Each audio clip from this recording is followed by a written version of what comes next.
Ito, gagawa tayo ng pangpunla. Magpupunla tayo dito. Para ng pagtinanim, dito na rin yan. Isang diretso na. So, marami tayong ipupunla. Pupunla tayo dito ng ampalaya. Kailangan din natin ampalaya eh. Ayan. Tsaka ng sigarilyas. Talong. Talong. Ayan. Dito tayo gagawa. Yan ha. Kita niyo yan ngayon. Bukas uli makikita nyo ang tapos niyan. Hanggang ganyan. Ayan. Ito ang ating punla. Magpupunla tayo dito. Huhukay tayo. Sobra nakita nyo yung pawis natin. Nakita nyo ayan. Ayan dito tayo magpupunla. Tapos na yung pinakikita ko sa inyo kanina. Ayan tapos na. Dito na tayo magpupunla.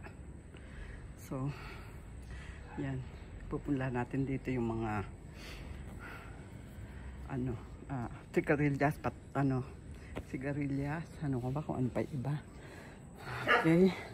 So habang nagpapahinga tayo, dadamuhan natin to. Habang nakaupo, dadamu tayo. Para okay. Okay. Paalam na.